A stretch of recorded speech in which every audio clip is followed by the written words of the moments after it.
All right, a pleasant good morning to you from Tony'sPicks.com, and welcome to Night Moves here for Friday, March 20th. We're getting ready for another big tournament day of NCAA action after a wild first day of play at the NCAA tournament. How did you do in the NCAA tournament first round here? Just finished up a few hours ago with our first 16 games of the first round anyway, and some interesting results, some big upsets, some big blowouts, and some close finishes as always.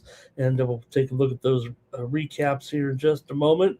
We'll also preview today the next 16 games on Friday in the NCAA tournament. We'll look at NBA, NHL as well, and let's get going here. Thank you for joining me on Night Moves.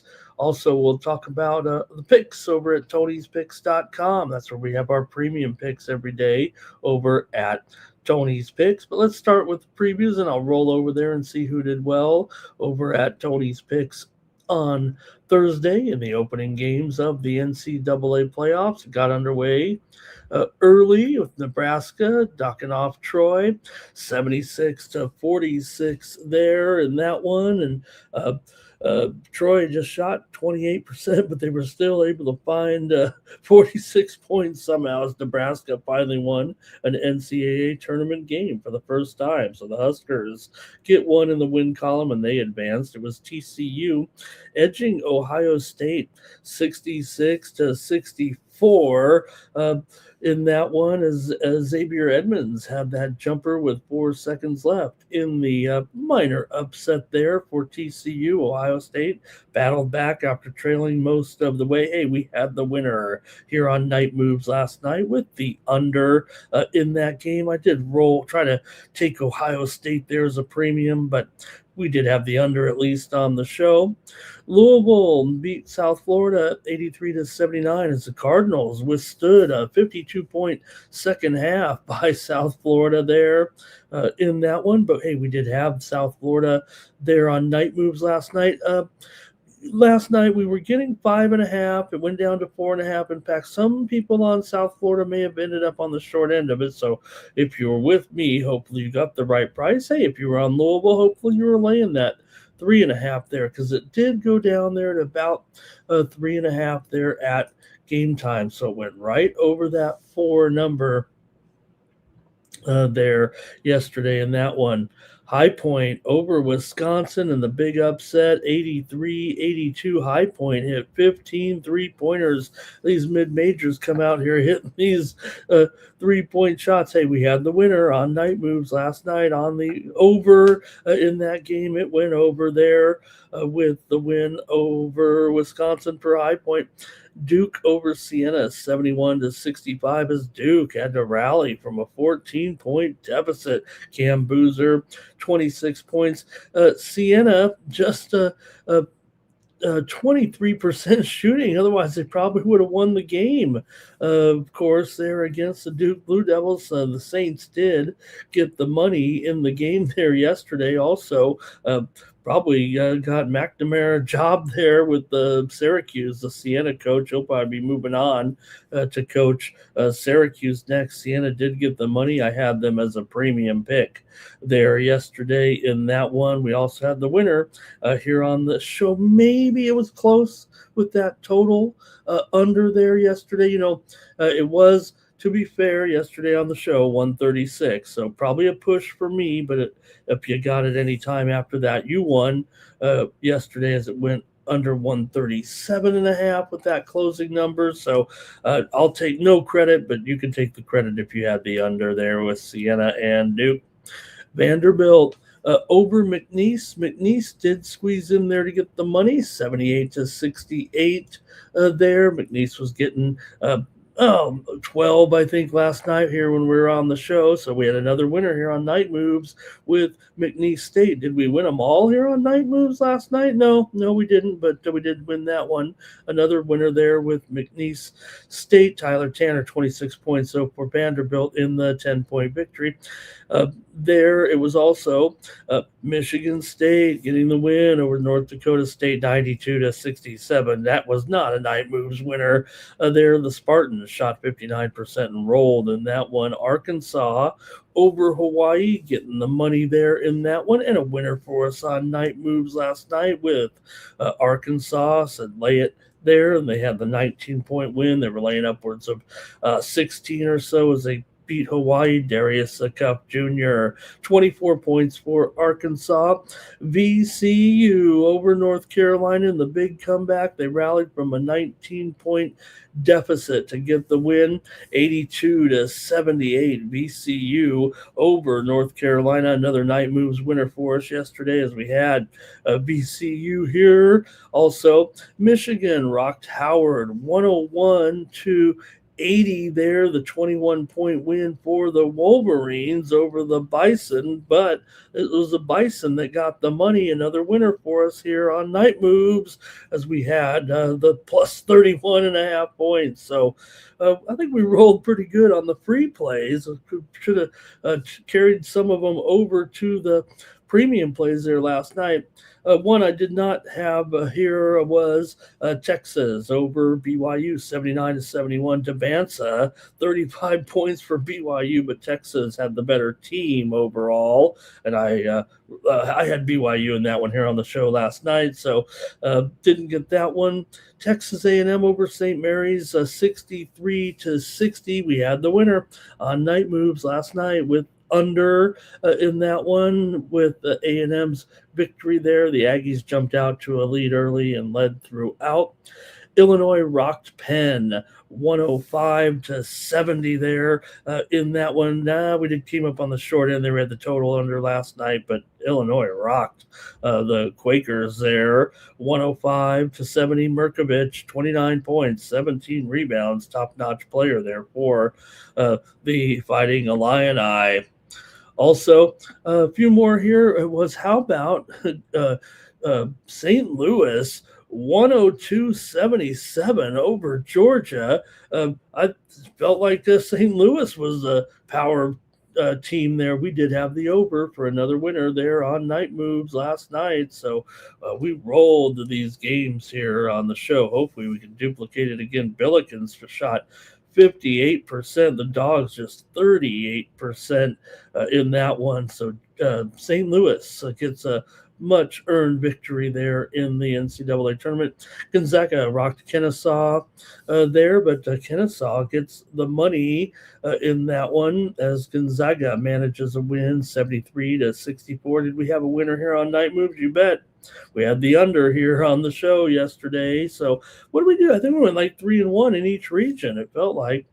And Houston against Idaho, we had the under, has a winner there yesterday, another winner for us on the show. 78-47, Houston gets a blowout win there from the start there in that one. I'll take good credit for that card there, and hopefully you guys did well, and we'll preview Friday's games as well. The NIT is also back in action here on Friday for those that care.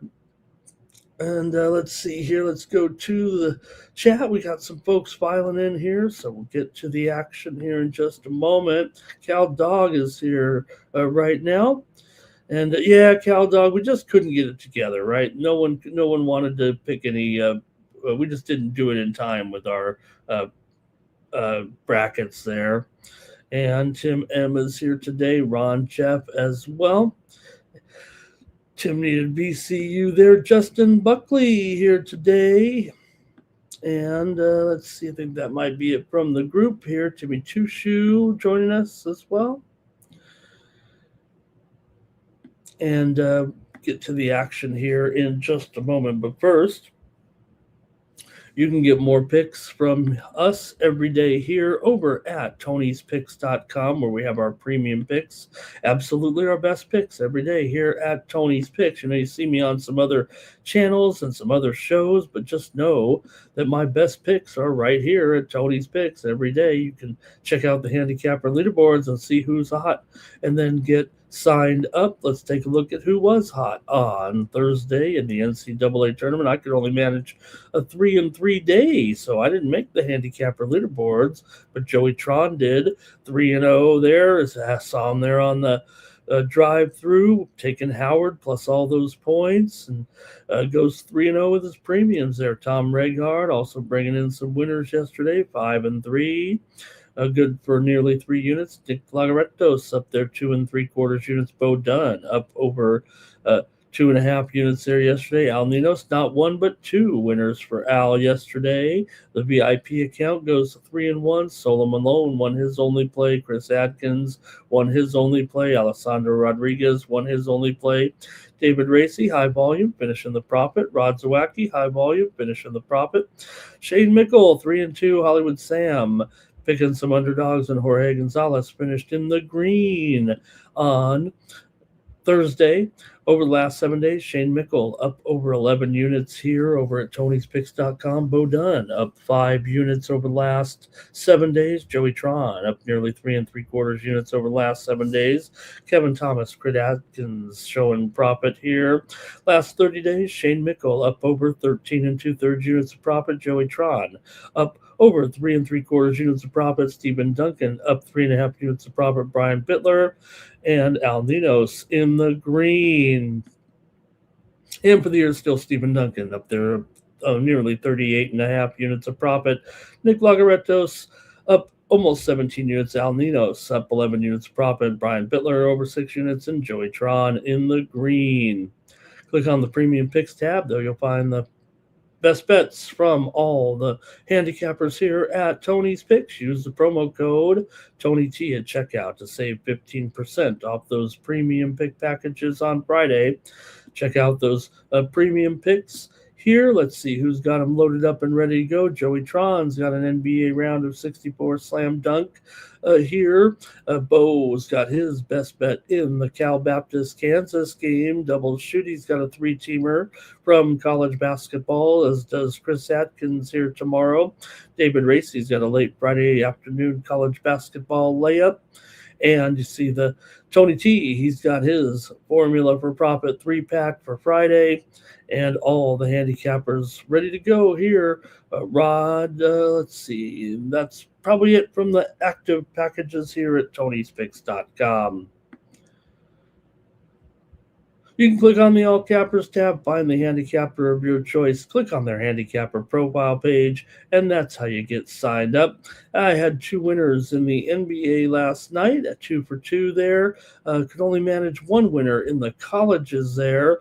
I did have Cleveland and Chicago game to go under yesterday. I also had Orlando and Charlotte to go over for an NBA winner. I had Siena plus 28.5 points there on Thursday. So I'm looking for a good day here with you guys. I'll rely on the chat to help bring me some winners here over at Tony'sPicks.com. All right, we'll let a few more people come in here. I'll just recap some of the other action here in the NBA. Last night, we saw Luka Doncic, even the Miami fans are chanting MVP for Luka. I mentioned in wake of Bam Adebayo's 83-point performance that we would see more uh, top level, high scoring performances during the latter part of the season. Just the nature of it. I think that's how it kind of worked out with Bam. And I think that's how it kind of worked out with Luka, who's obviously in postseason form here, and the Lakers are on fire. I mean, people want to doubt the Lakers, and then they still come through. Also, LeBron, who tied Robert Parrish's record for all-time games played in NBA history, started the game out with 7 straight field goals there for the Lakers. So, uh, hot play there for the Lakers in that one. I did have the Heat there in that game, but Lakers just passed them up and went right on by. Wemby had that game winner in the Spurs 101-100 win there yesterday. I did have a winner there on the under here on the show. Other winners on the show here yesterday include the Charlotte Hornets laying the points there yesterday, and also Clippers Pelicans game to go under was my play here on the show there yesterday. So definitely came through with a few winners. Also some winners on the ice. We didn't pick all the games yesterday with the heavy schedule, but we did bring home some other winners here on the card, including the Boston Bruins on the money line there yesterday. And we also had the under with Seattle and Nashville winner here on Night Moves. Also Buffalo Sabres win again. We had them here on Night Moves there last night. So pretty fun day of sports betting action. Also golf underway here at the Valspar.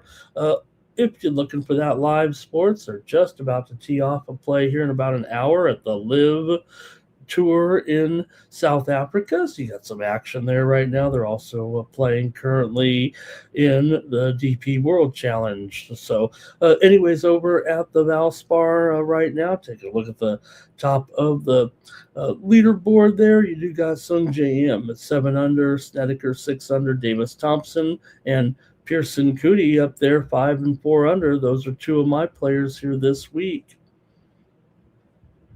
All right, let's get ready and get to the previews here right now for some great action in college basketball.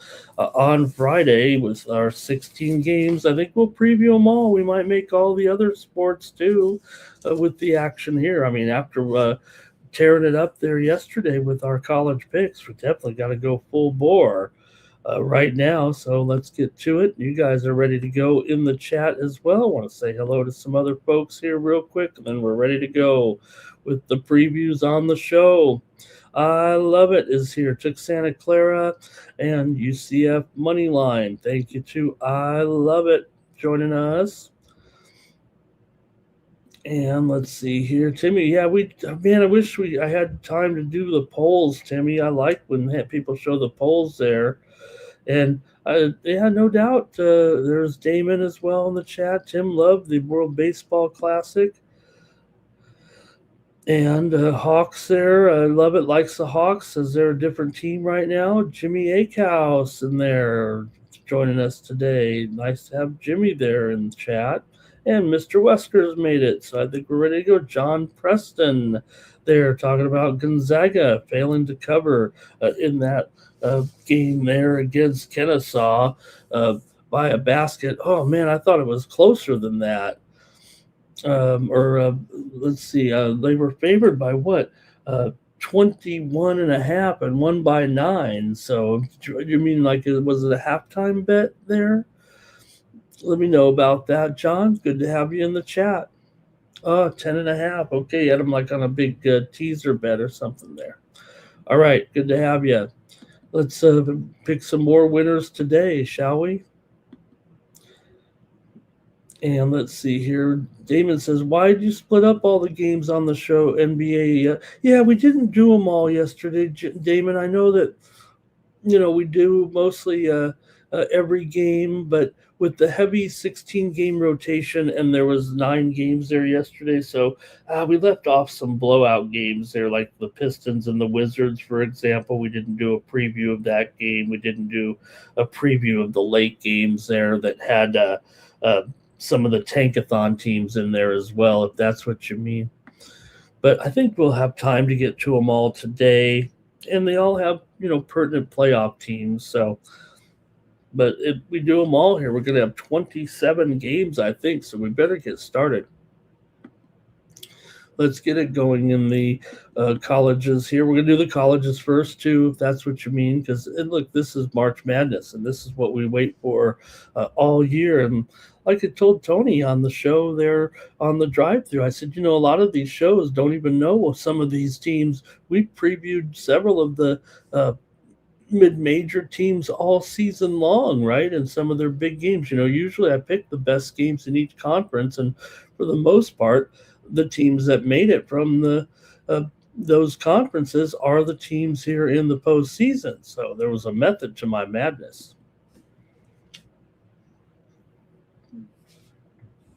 Okay, let's get it started here for a Friday with all of our great college basketball games here. And man, I'm hoping to keep it going here, at least on the show. Like I said, couldn't find but one winner out of my three premiums there, but I'm pretty proud of how it went here on the show with the picks. So let's pick some winners here today with Santa Clara taking on Kentucky in this one.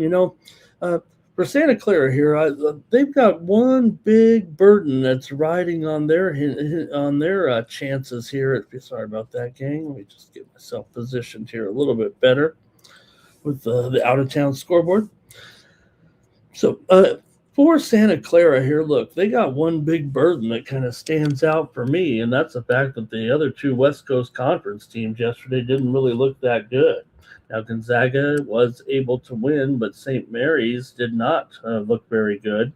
Gonzaga, like you guys said, they did get the win over Kennesaw, and I thought they would roll in that game. That was one of the few losers that I had.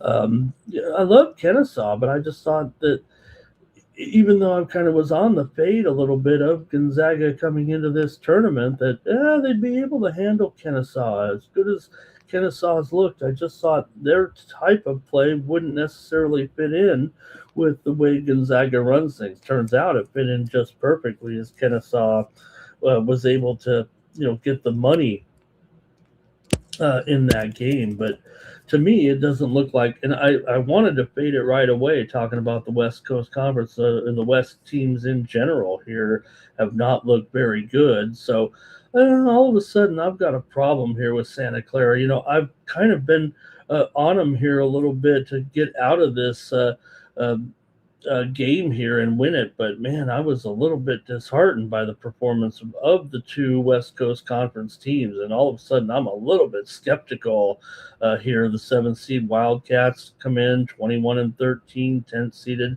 Santa Clara. They're 26-8 here. They're playing this one in St. Louis. Kentucky lost 71-63 to Florida in the SEC tournament quarterfinals, while Santa Clara lost to Gonzaga 79-68 there in their most recent game coming in. Kentucky, the 7 seed here, and Santa Clara, the 10 seed. Gonzaga beat Santa Clara 3 times, this season, but defeated Kentucky back 94-59 in December, giving the Wildcats a slight edge in that common opponent comparison, if you will. Otega Owe is Kentucky's key guy here, it feels like right now. Key player, best slasher, if you will, in college basketball. Christian Hammond leads Santa Clara with 15.8 points per game coming in, and also freshman Alan Graves comes in off the bench, averaging 11.5 points per game. Let's see what you have in this one between the Santa Clara Broncos, Kentucky Wildcats here on Friday at the NCAA tournament. You guys, the way the show works, I'll do a little preview, make a little pick, but you guys are welcome to make your pick, and I flash it on the screen for the world to know. Santa Clara comes in just 3-6 against the spread in their last 9 games. They've won 13 of 16 coming in. Santa Clara 7 straight losses against SEC competition. The Broncos have gone under in 4 of their last 9 games. Kentucky's covered 9 of their last 13 coming in. They've gone over in 4 of their last 6. They've also gone over in 7 of their last 10 against West Coast Conference competition. Let's see how you have it here between these two. Santa Clara 4-3 against the spread as an underdog this year. Kentucky, let's go to the chat. Kentucky comes in here, like I said, they lost to Florida but did cover in that last game. Let's go to the chat here in this one. All right, and I think Timmy says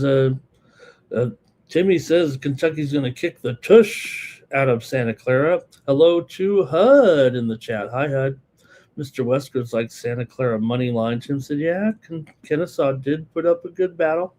Santa Clara has to dig too deep, says Timmy Two Shoe here.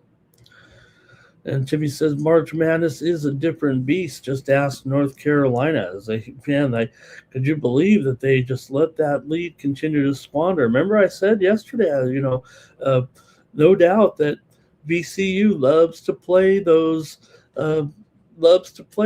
ACC teams, and it certainly paid off there in that game. Mr. Wester says Kentucky here coming in with some injuries there. They miss a couple players from the regular season. I don't think they have too much going on here on the injured list right now. Andre says Kentucky wins but don't cover. He also said, how about St. Louis? I mean, gosh, St. Louis, not only the win, but the blowout, man. Cal Dog on Santa Clara here. And John Preston going to lean UK. And Timmy says the Dogs are going to do it. I thought the Dogs were coming through all day today, though. They went 5 and the Dogs went 5-3 in the morning session. They went 5-3 in the morning session, and then went. Let's see, what did they do in the evening session here? 2-1, 3-1, 3 that's a favorite right there. 3-2, 4-2, 4-3, 5-3. So 10-6 yesterday for the underdogs, if I'm reading it correctly. And Andre says UK has the better coach. Look, I like Mark Pope. I'm going to go with UK in this one as my pick. Now, I will be up front here. I did pick Santa Clara in my brackets, but I'm just having a little bit of reassessment here with the West Coast Conference. I did not like the way they looked yesterday, and I'm going to take Kentucky to get it done. I hope being wishy-washy doesn't cost me here after a strong performance yesterday, but I'm going to take Kentucky in this one and lay a few points here, lay 3 points.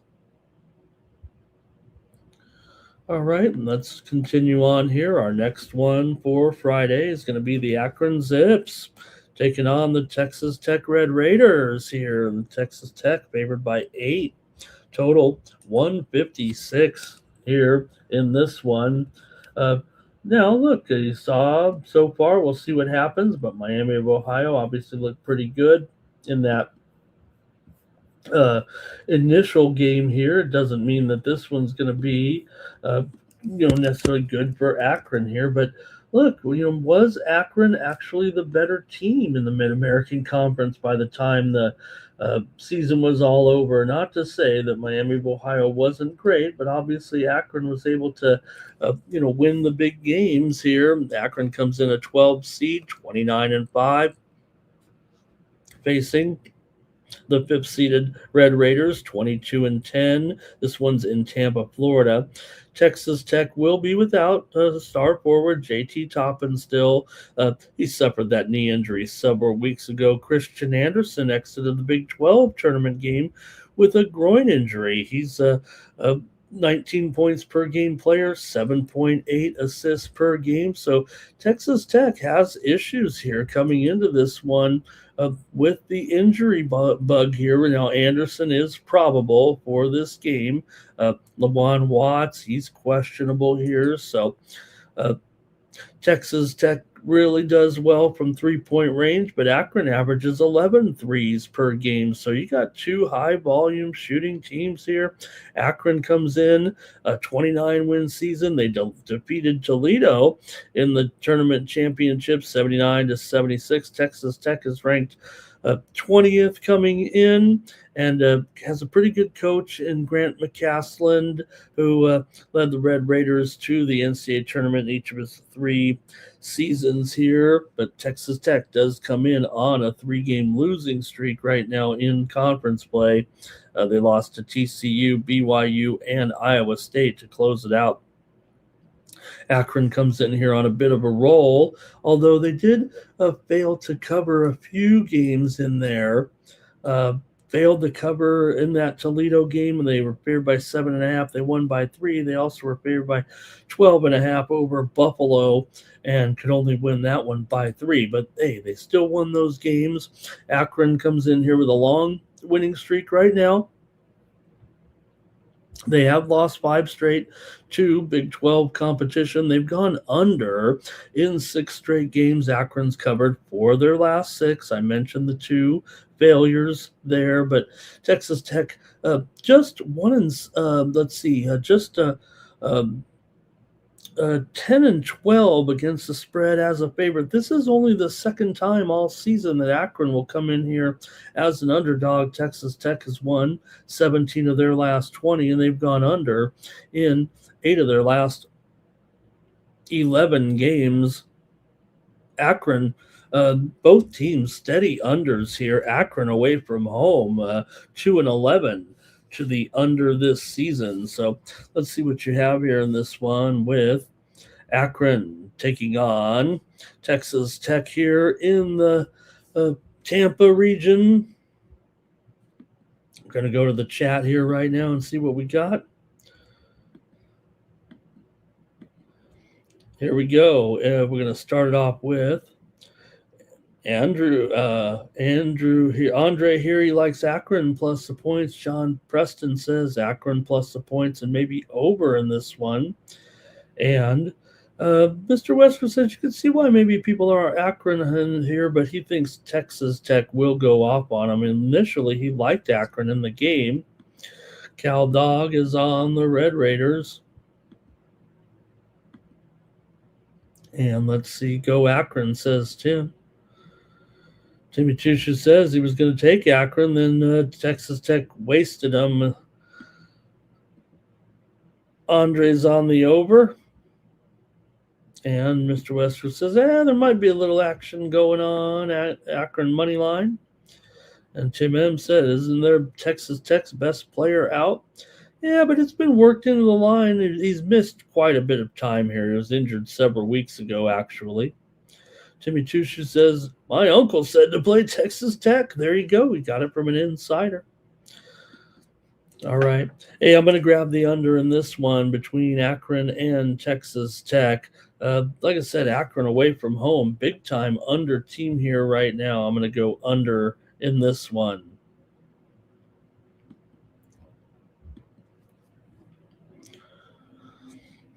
All right, the Long Island Sharks going to take on the Arizona Wildcats in a 116 game. Watch out.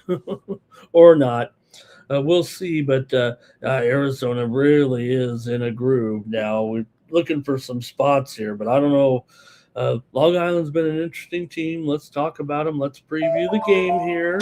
But Arizona Wildcats also looking pretty good here right now. Not all the giant favorites came through, obviously, in day one of the tournament. But Arizona is favored here by, 31.5 right now. Total here, 149.5 in this one. Arizona enters with a 32-2 record, including 16-2 in Big 12 play. They also were 9-1 on the road. Long Island went 24-10. They went 15-3 in the NEC. They had a 10-9 road record. Wildcats on a 9-game winning streak coming in. They won both the regular season and the tournament title in the Big 12 behind Koa Pete. 21 points against Houston in the title game 5 days ago. Long Island is coached by former NBA and Knickerbocker star Rod Strickland. They won the NEC tournament championship behind senior Malachi Davis. 14.5 points, 3.5 assists per game. Jamal Fuller averages 16.5 points per contest. Arizona averages 86 points per game, 50% shooting while allowing just 68.8 points defensively. Should be a stark contrast to Long Island's vulnerability here against elite offensive teams. It's going to be name your score, but can they name it far enough here against Long Island? Let's maybe hear from you in this one. It's certainly enticing. Look, some of the giant favorites did get home here, and Long Island's been pretty good, no doubt about it, especially some of these numbers right now. They've covered 4 of their last 5 on this 5-game winning streak here. Long Island's gone under in 14 of their last 20. Arizona, 4-2 against the spread in their last 6. And they've beaten the Northeast Conference in 6 straight games coming in. Arizona here. Let's see what you have in this one. Go into the chat. Okay, maybe Timmy's going to go with the under. Tim says he has Arizona winning it all. Better not lose. Timmy said going to play the big spread. Mr. Wesker's Arizona first quarter. I think he means first half, of course. First half ATS. And Cal Dog says, can't do it. Andre here's going Long Island and under. John says he likes Arizona just to win. Yep. Okay, let's see here. Let's go Rod Strickland. Coach him up, says Andre. Long Island to lose by 25 or less, says Cal Dog here. Arizona wins but does not cover. Nah, I'm going to go with the Cats. I'm going with the Cats. I'm going to take a big blowout here. Hoping my mojo continues here. I'm going to go ahead and lay this one, though. What did we do yesterday on those big numbers, though? Yeah, I had Howard there. I had Howard with old Joey Tron there on the drive-through. Show. I took Penn on the drive-through show yesterday, so that was a loser on the big points. I had Siena, though, as a premium there with the 28.5. Let's see. Let's see. I think that was it. I didn't play the sides and too many of the others. So laid it with Arkansas, if you want to call that one there. Okay. If anybody can cover 31, it's Arizona here, right? Andre says LIU's taking some money here. Let's keep it moving. We got 16 games handicap here. And we'll look at here. Wright State taking on Virginia in Philadelphia in the regional action here. You got Wright State coming in with a record of 23-11. Virginia comes in here 29-5, but hey, Virginia obviously lost that last game there before entering the postseason, dropping it to Duke 74-70 for Wright State. Meanwhile, they beat Detroit in that conference championship game 68-63. 66-63, so they were favored by 4.5. They actually did not cover, but before that they were covering a lot of numbers, that's for sure. Now, Virginia has been guilty of losing some early round games before to some weak sisters here, and you do have obviously a 3-14 matchup here. Virginia meets Wright State for the first time in history here. Ugana Owensu, a 7-foot senior, averages 3 blocks per game, second in the nation. Came off a dominant performance. He had 21 blocks in the 3 games in the ACC tournament, including 9 against Duke. Michael Cooper, a freshman guard, leads Wright State, 13.5 points per game. TJ Birch averages 12.5 points per game, and Michael Imarjabe is at 11.8 points and 7 rebounds per game. Virginia has a number 2 in the nation, or sorry, number 7 in the nation in interior shooting defense, and ranks number 1 nationally in blocks at 11% behind Onesu and Johan Grunlow. Let's go to the chat here and see what you guys have in this one with Wright State taking on Virginia. Wright's won 5 straight and covered 4 of those games. Wright State has gone 6-0 against the spread in their last 6 appearances against ACC competition. Virginia 13-2 in their last 15 games overall. They've won 5 of their last 6 against the Horizon. Virginia's gone over in 4 of their last 6 games overall, but Wright's been a good underdog, 7-2 against the spread this season for Wright State. They went 20-12 ATS overall. For Virginia, they were just slightly above 500 against the spread this season. So let's hear from you, as they're getting Wright State 18 points here against a Virginia team that doesn't really feel like they show a penchant for beating some of these tournament teams. We've seen them lose before, even in some of these rounds. All right, let's go to the chat here. Wright State and the points for Andre. Virginia doesn't blow anybody out. They have enough trouble just winning. John Preston says, if 145 is the total, then I've got to take Wright State. Okay, I guess you're on it then, because it is. Feels like 145 right now. Maybe it's gone up a little bit here, if that makes a difference to you. 145.5, but it's mostly 145. Andre says he'll go 142. Okay, it's down to 142. You guys are saying I'm not seeing that, but I'm showing 145 is across the board pretty much. Cal Dogs on the over here in this one.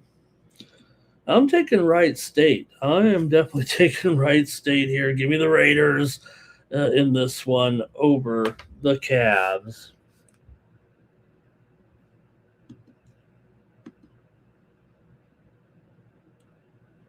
All right, next up, Tennessee State taking on Iowa State here. Tennessee State coming in 23-9. Iowa State coming in here 27-7. This is a 2-15 matchup here, with Iowa State favored by 24.5 points in this one. And the total here, 149 with these two.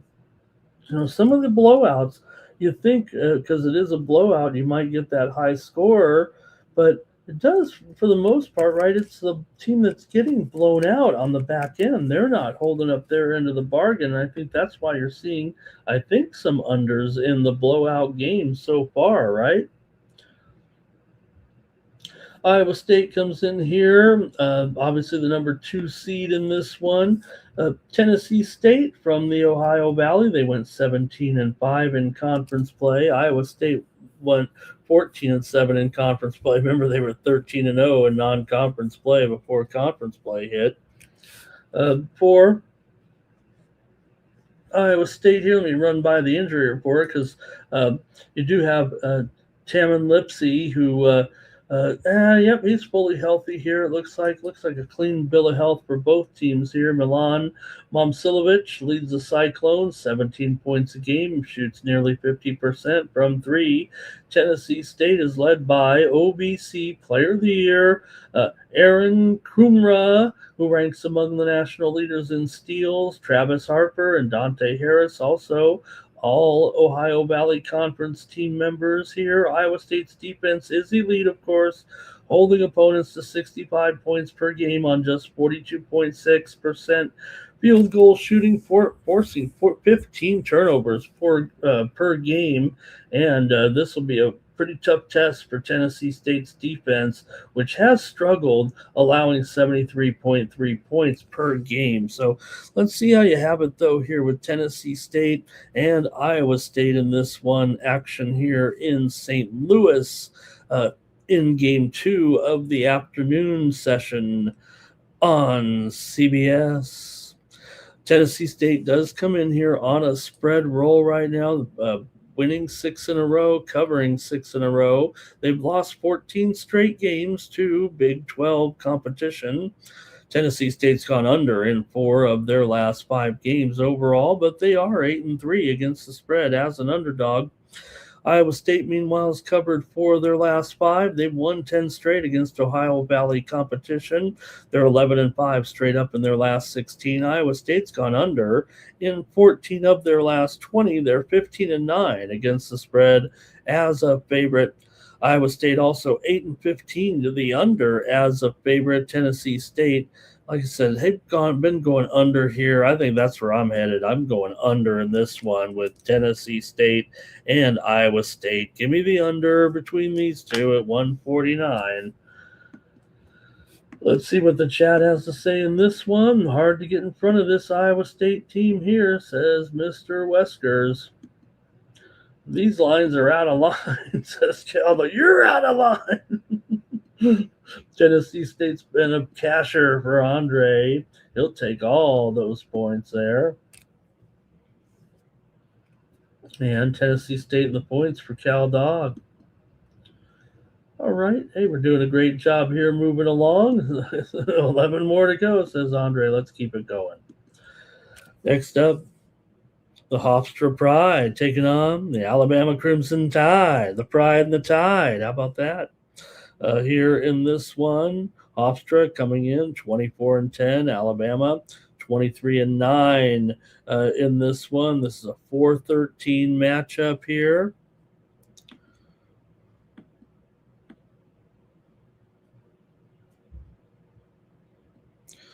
And Hofstra comes in on a roll right now. Alabama's actually lost 2 of their last 3 games coming in. Lost their tournament game to Mississippi, 80-79 is a 12.5 point favorite in that upset by Ole Miss.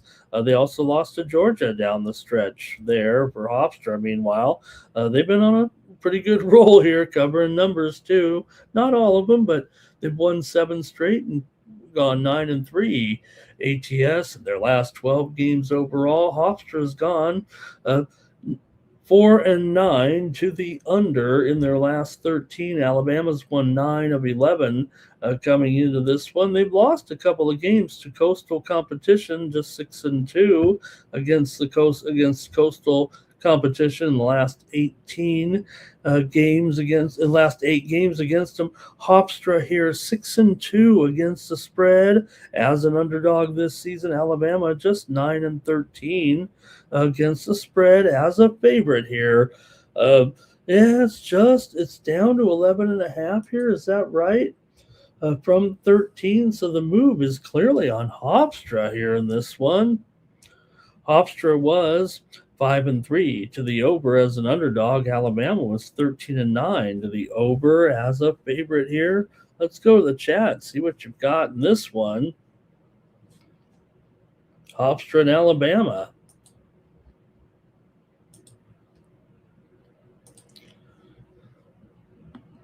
All right, and it's going to be Mr. Westers. He just can't stand Alabama.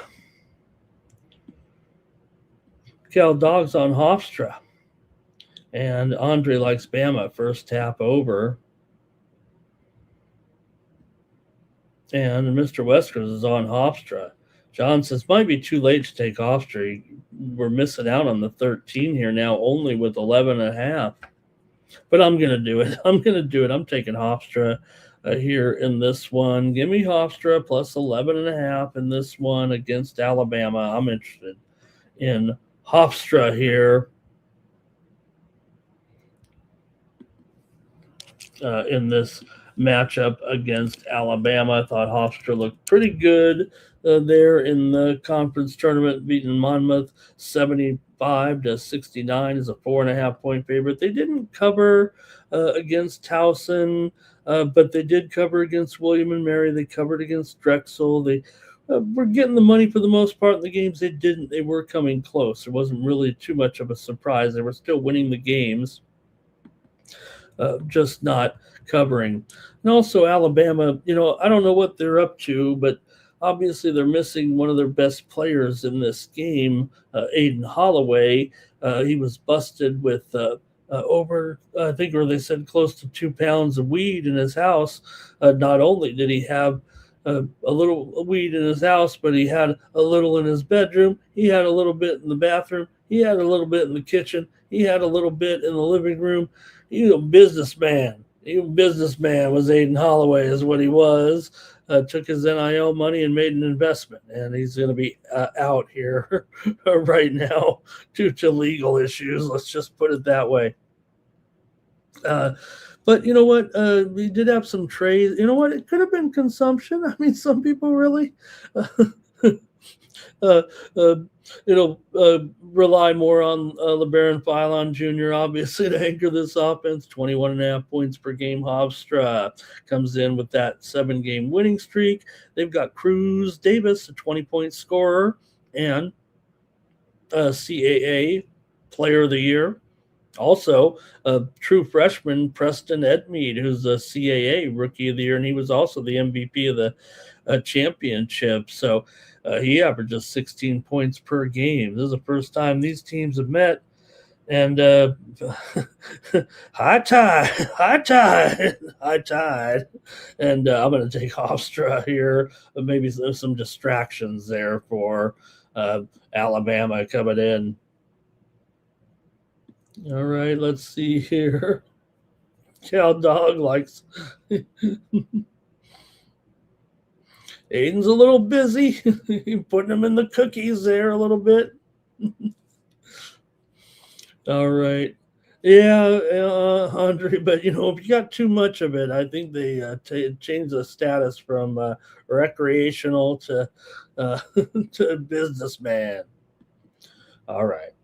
I'm gonna take Hofstra, not because of that reason, but you are missing a 16 points per game scorer there. Obviously, I think that's a factor. Okay, let's go next here to Utah State taking on Villanova here in this one. And look, I mean, I'm just down on all these West Coast teams here. I feel like right now, I've always, Utah State, a program I follow pretty closely. Yeah, they won their last 4 games here and won the Mountain West tournament with wins over UNLV.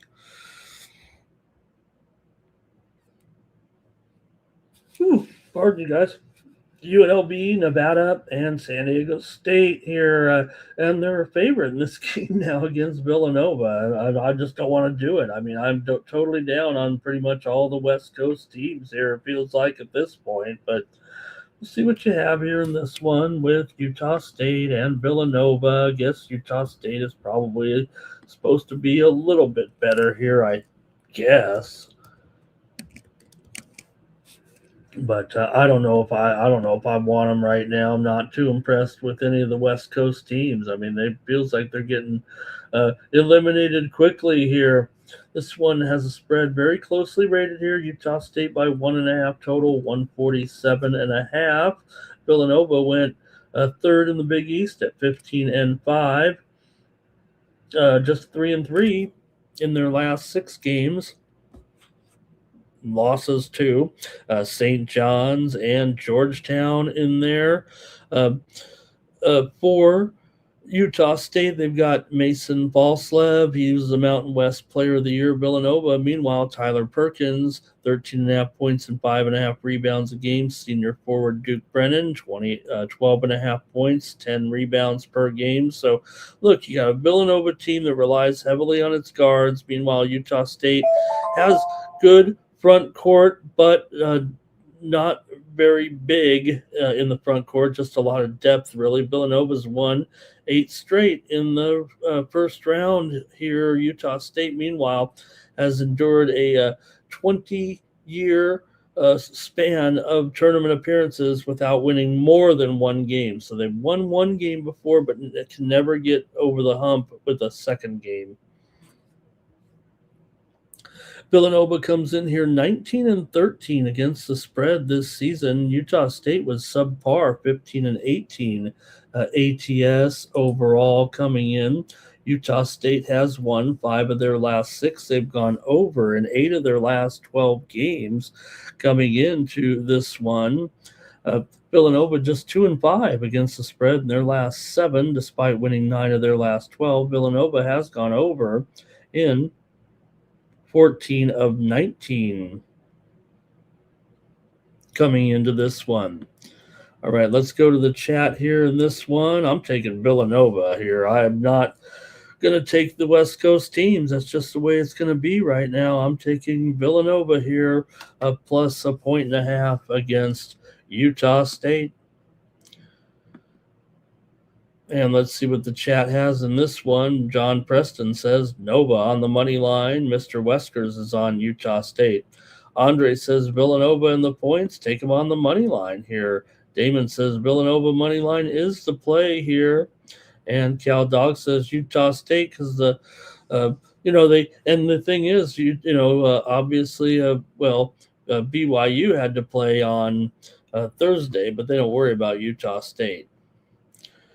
Okay, let's see here. I think that's it from you guys on that one.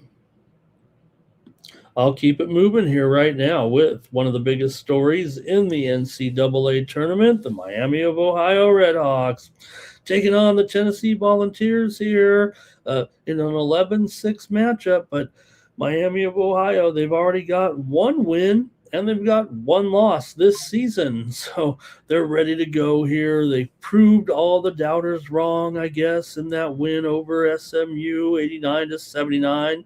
Made 16 three-pointers in the game, a tournament record, I think they said. And they're getting 11 points here for some reason against the Tennessee Volunteers. I guess the fade doesn't stop here right now. But look, I mean, even I wanted to bag on these Miami of Ohio Redhawks a little bit. It's hard not to think that they couldn't stay in this one. They looked pretty darn good in that game. Yeah, they were not covering any of the games before and down the stretch at all. They were just overrated. But you know what? All of a sudden, you put the underdog tag on them like in that SMU game, and they came through, and now you're going to give them 11 points here again?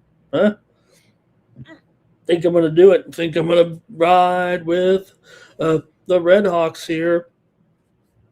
But let's see how you have it. Maybe the jig is up for them. Maybe you're ready to take Tennessee here and lay these points to Miami of Ohio. Like I said, I was really down on them after they beat Ohio U, and hey, it worked out. I mean, I went against them in the next round.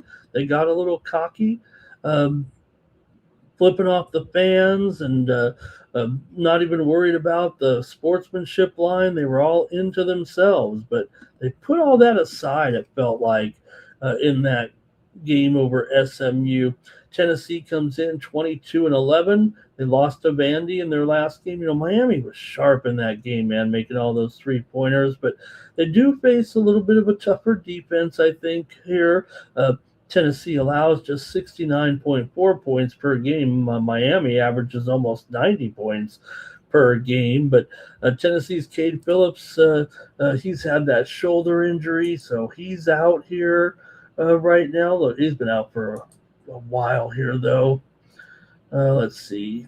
Yeah, he's been out here for quite a while. For Miami of Ohio, they do list 3 players here on the injury list right now. All new questionable players here. Stowers, questionable. Ipsaro, questionable. And Blake Anderson, questionable. So that's a little bit of rotation there that could be out or at least limited. Tennessee freshman star Nate Ament, you certainly could stand to put a little weight on that frame, but averaging 18 points per game. Jalen Carey Also here for Tennessee, he could have an impact on Miami's small interior defense. So, look, I think it looks like a pretty high scoring game probably between these two. But I'm going to take Miami of Ohio. I'm going to keep rolling with them right now and take them here plus the points against Tennessee. I think we've missed on this one. 11 points. I'm going to take this team to continue to be competitive and hang in here. I'm going to take Miami. Oh, go to the chat and see what you guys have in this one.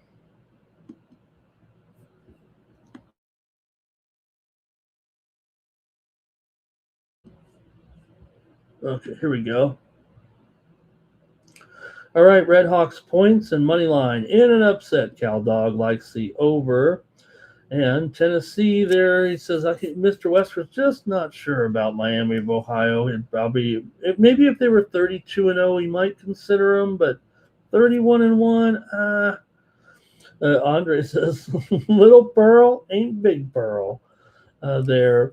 Mr. Wester's going to fade the public in this one. Who is the public on in this game? Let's see here.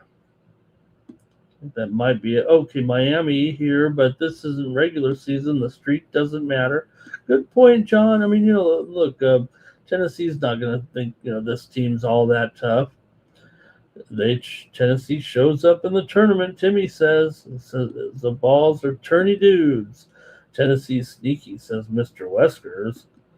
And Miami's a problem, says Andre. They got players that can score, they can hit threes. Like I said, 16 3-pointers. They were getting farther and farther out there last game, right? Cal Dog says this is new NCAA basketball. It's not just about those usual teams anymore, right? It's funny because it seems like the spreads are getting bigger, and yet some of the blowouts are still there. Like I said, I think NIL kind of is putting the separation on them, but the great thing about basketball, you can only put 5 guys on the court at the same time. And Jays rides and shine here, ready to go. All right, I'm ready to go. I'm taking Miami of Ohio. Okay, let's go next here with Iowa taking on Clemson here. We've got a Big Ten and ACC going in this one. Iowa struggled here, man, but they made the tournament despite a 12-loss season here, and they lost 4 of their last 5 games coming into this one.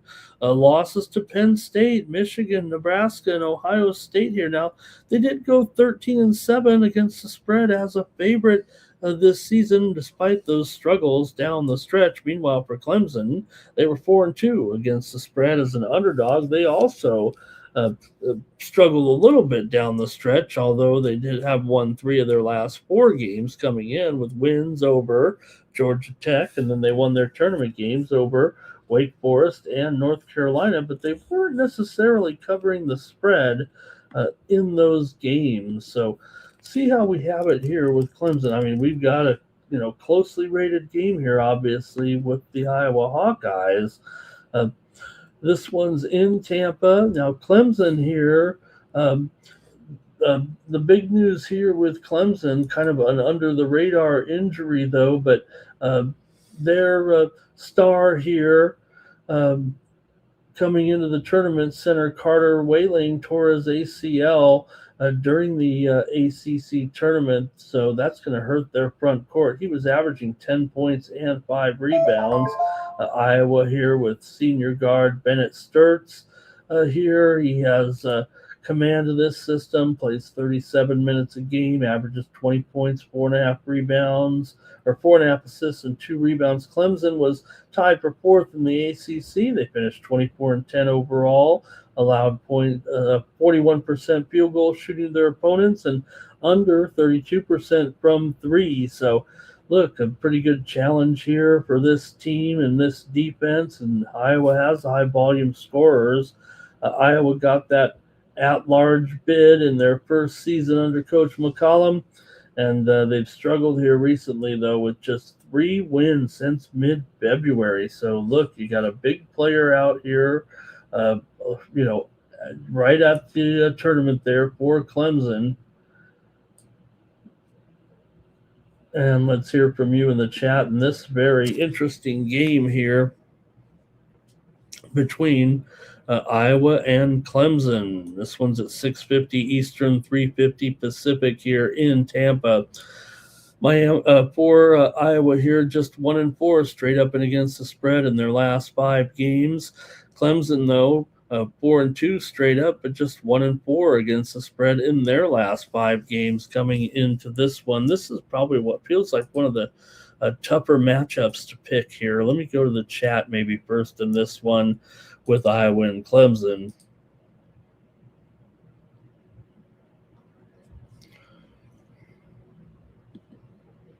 Here we go. All right. It's going to be Iowa here for Cal Dog. Mr. Westwood can't get behind Iowa. Timmy's going with the over. Mr. Westwood says it only be Iowa for him, I think, but he can't do it. Iowa's solid, not flashy. And Andre says, you got to go under here, don't you? Look at the number.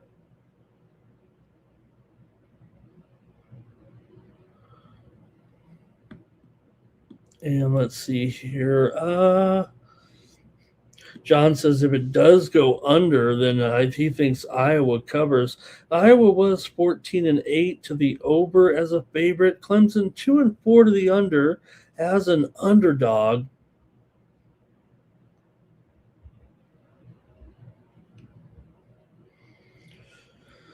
Let's see here. Iowa is an over club here, says Timmy. All right, I think that might be it from the chat. Let me see here. Mr. West says after what he saw from Iowa against Wisconsin, he can't take him there. Yeah, that was a while ago.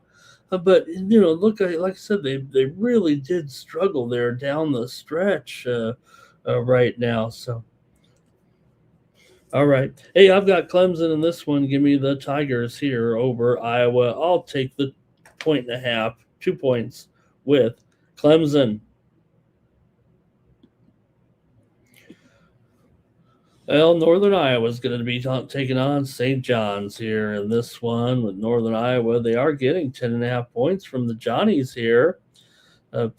Northern Iowa, 23-12 this year. They're on a good winning streak here right now. It's a lot of losses here, but look, they came through in the conference tournament there with the win over Illinois Chicago, 84-69. They were on a little bit of a roll there towards the end of the season, but St. John's was too for the most part. Man, St. John's, it feels like they really got disrespected when it comes to the seeding there a little bit. Seeded 5th here in this game, despite the fact that they, won both the regular season and tournament title. Here they're ditched out to San Diego in this one. So we'll see, though, what you got here with Northern Iowa and St. John's. A total 131 here, or what is it now? Yeah, 131 and a half. For St. John's, of course, they've got Player of the Year, Defensive Player of the Year, Zuby Ejiofor, 16.5 points, 7 rebounds, 73 block shots this season. St. John's has won 19 of 20, with the only loss, that embarrassing loss to UConn, but they obviously avenged that. They became the first team to win back-to-back Big East regular season and tournament titles. Northern Iowa won the Missouri Valley Tournament as the lowest-seeded champion in the 50-year history of the tournament, with 4 wins in 4 days over Evansville, Illinois State, Bradley, and that Illinois-Chicago win. So, look, when you see that, right, you kind of got to look at this as a real type of Cinderella situation. And I don't think they're pricing St. John. They're pricing them like the 5 seed. Like I said, I feel like they should be a much higher seed. What is it? No respect for the Big East Conference? Is that it? For St. John's here, they've won 6 straight, covered 5 of those games. They've gone under. In 9 of their last 10 games here uh, for Northern Iowa. Here they are 5-0 straight up, 4-1 against the spread in their last 5 games coming into this one. Northern Iowa was 14-20 to the under this year. St. John's 10-19 to the under as a favorite here. I would think the St. John's probably going to hold Northern Iowa to a pretty low score in this game. Let's go to the chat first, and then I'll make a pick. But here we go. Northern Iowa for Mr. Weskers. He doesn't like Patino here. Northern Iowa and the points for Andre. Mr. Weskers really does not think that Patino really has done much here. Andre likes the under. Cal Dog on St. John's. Timmy Two Shoes on St. John's. And Mr. Weskers said, do you think they should be 20-point favorites? I think they probably should be a little bit bigger favorites than 10.5. Look, Northern Iowa was basically like, like I said, they've got 12 losses this year. They needed to win 4 games in the conference tournament here. You're going up against a team like St. John's that won won the Big East Conference and tournament title for the second straight year. Northern Iowa has the size. They can match up, says Andre. John says, though, they'll have trouble scoring. Timmy, I'm liking St. John's here. He says they can get the over by themselves, says John. All right. I'm going to take St. John's in this one. Yeah, I am going to take St. John's here. And I'll probably be on the over somehow here. Maybe my stronger play should be on the over. But I'll take St. John's here on the show since you're holding me to the fire a little bit in this situation. Again, I've got St. John's making a run. All right, next up, Central Florida taking on UCLA in Philadelphia. So if, Coach didn't have enough to complain about, now they get ditched out to Philadelphia to play their tournament game of all things, right? Hey, we're used to going to the East Coast. Both teams with 11 losses coming in. Central Florida 21-11. They've been, they were definitely struggling there down the stretch. UCLA was hot down the stretch actually, but they did lose to Purdue, a 73-66 loss. They covered the spread in that one. They've been covering all the spreads of the Bruins. UCF, meanwhile, though, losses down the stretch to Baylor, Oak State, West Virginia, Arizona. They were definitely losing some games. They're 1-4 straight up in ATS in their last 5. UCLA 4-1 straight up, 5-0 ATS. They are just 2-7 in their last 9 games against Big 12 teams. I'm talking about the Bruins here. For UCLA, though, they did go 12-9 as a favorite this season against the spread, but UCF was 10-7 against the spread as an underdog. They also were 5-12 to the under as an underdog. Were the Knights. So let's see how you have this one. Is this game being played here in Philadelphia? Like I said, the total here 152.5. 5.5, 152.5. Clearly, the move has been on Central Florida here. Let's see what you've got in the chat, though. I'll go to the chat first with this one.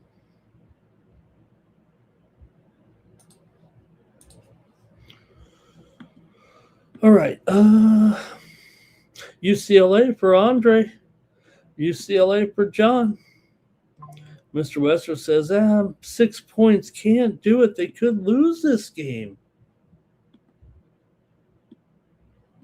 Cal Dog likes UCLA here. And Andre says you got UCLA getting healthy here today, getting players back, he says. Well, Donovan Dent, it looked like a bad injury there, but he is probable for the game. So that's good news. And Billadou is questionable still with the knee injury, though.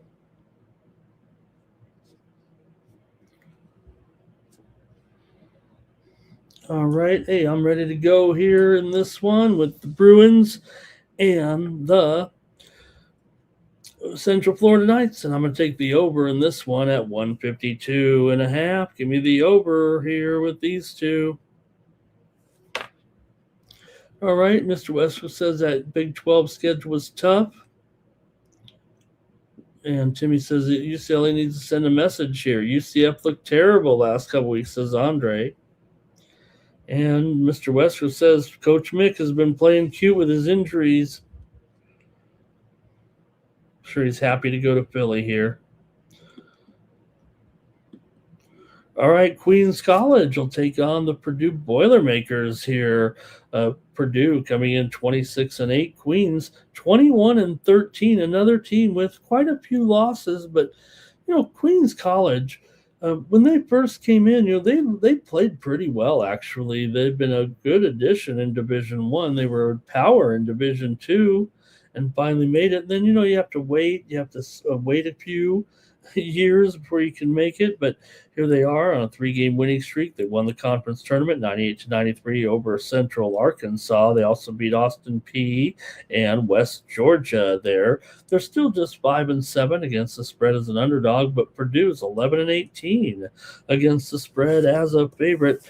Purdue comes in here a 25-point favorite in this one, and I don't know if I'm buying it. Like I said, I think this Queens College team is pretty decent, can hang here. I don't know about, Purdue's got some pretty special things going on, no doubt about it. But this pretty big number, and this Queens College team has been interesting to say the least. For Purdue here, it comes in with 4 straight wins over Northwestern, Nebraska, UCLA, and Michigan to get that conference tournament title. Purdue struggled late in the regular season, going 6-7 in their last 13, but they found momentum in the tournament with those 4 wins in 4 days. Trey Kaufman-Renn did have a shoulder injury, though Oscar Clough was a major part of the team's tournament success with 17.5 points per game, 9.5 rebounds. Queens won the ASUN, of course. They had a title game win over Central Arkansas, the top seed. It did go overtime. The Queens' defense is mostly in the high 200s and 300s nationally in most of the categories, and they averaged 102.6 points per possession in 5 high major games. So games against high major teams. So they gave it up to not points per possession, obviously, but they gave it up to some major Division One teams here. Let's see if we can point those out real quick. Talking about Queens College here. So let's see who it was. They allowed 101 to Greensboro, 107 to Gardner-Webb, 102 to South Carolina. I'm sorry, let me get these straight. 111 to Wake Forest, 108 to Arkansas, 106 to Auburn, 94 to Virginia, 94 to Villanova. So I think those are the games we're talking about. They gave up 100 to Central Arkansas is what it was. So those were some pretty tough defensive numbers. They were 5-8 in non-conference play, and then kind of took off there after that. But that's a lot of points to give up for sure. So you know what I'm doing in this one. I'm taking the over here with Purdue and Queens at 162.5, 163 there. Give me the over in this one for sure.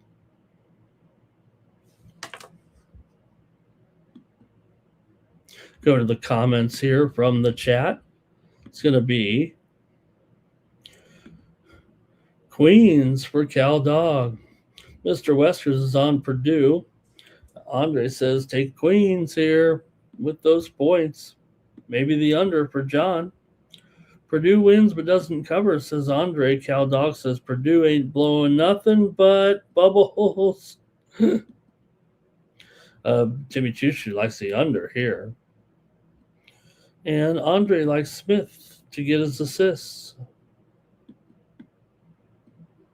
And John says 94-68. Ooh, boy, Man, maybe I should have not win. I'm still going over in this one. I mean, look, that's 164, like you said, but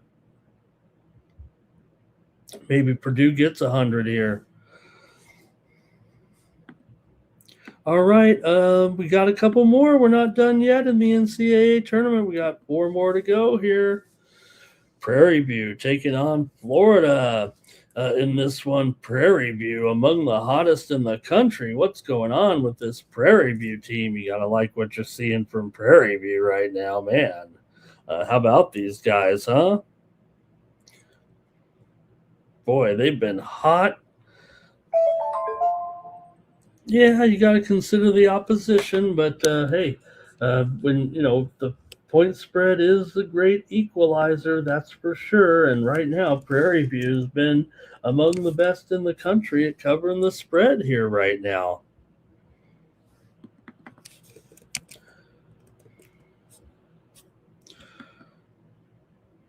Prairie View comes in here with a record of 21-10 against the spread overall. Florida, meanwhile, comes in here with an 18-15 spread record, but Prairie View winning and covering in the conference tournament games. They won and covered against Lehigh, 67-55. They beat Southern, 72-66. Also, conference wins over Alabama A&M, Bethune-Cookman, Alcorn, all covers. This is a 116 matchup, though, and you got a 35-point spread, so gonna have to deal with that a little bit.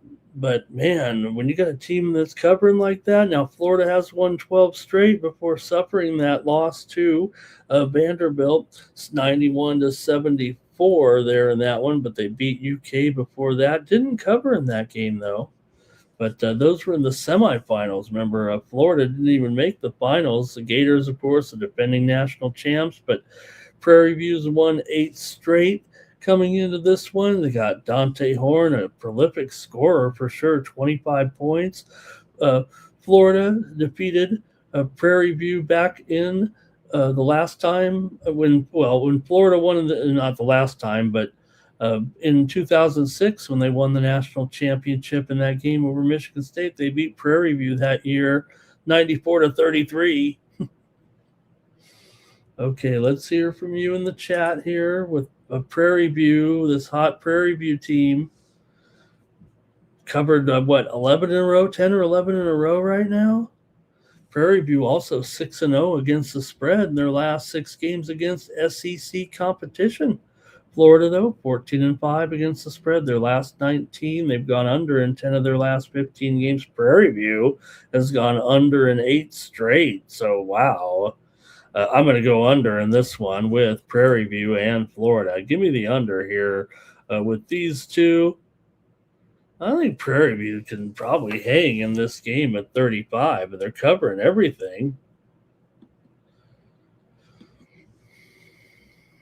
Okay, here we go. Let's see if anybody comments on this one. Prairie View over the over, says Cal Dog. Mr. Westwards loves Todd Golden.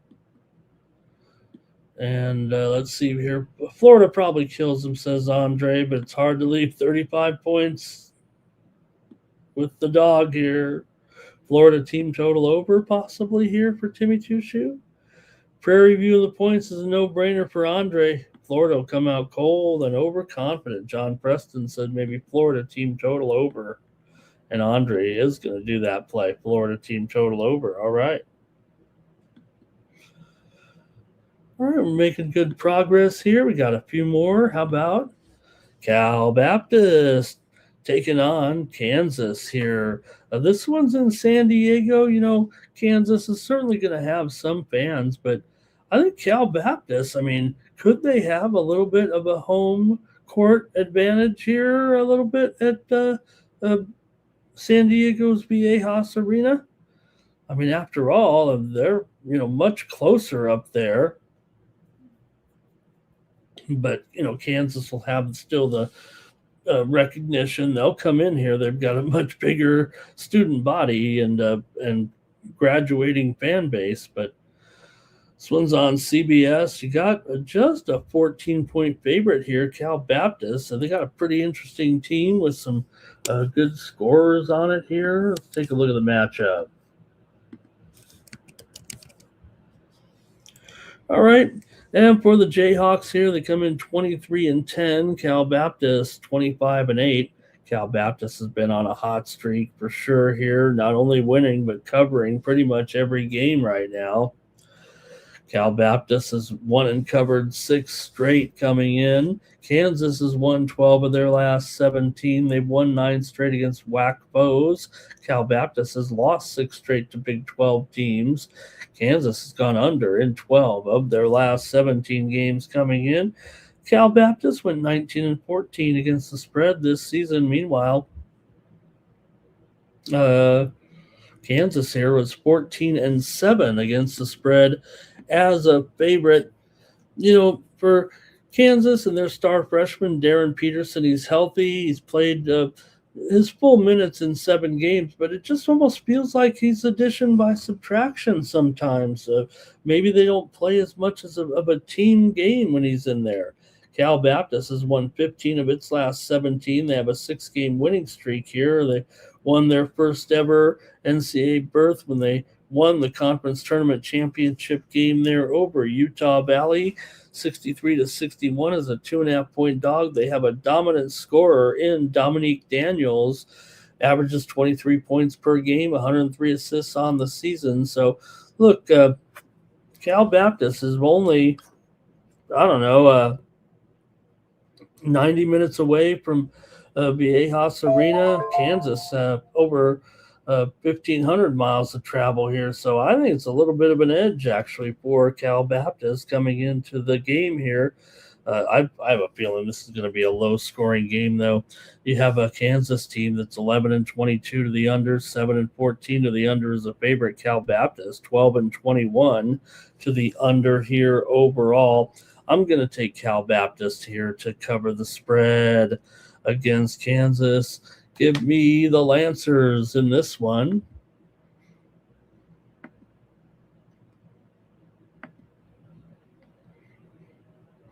Cal Dog took Cal Baptist. Cal Baptist and the points here. May sprinkle the money line, says Andre. John Preston, maybe first half Cal Baptist. Andre says it could be an upset here.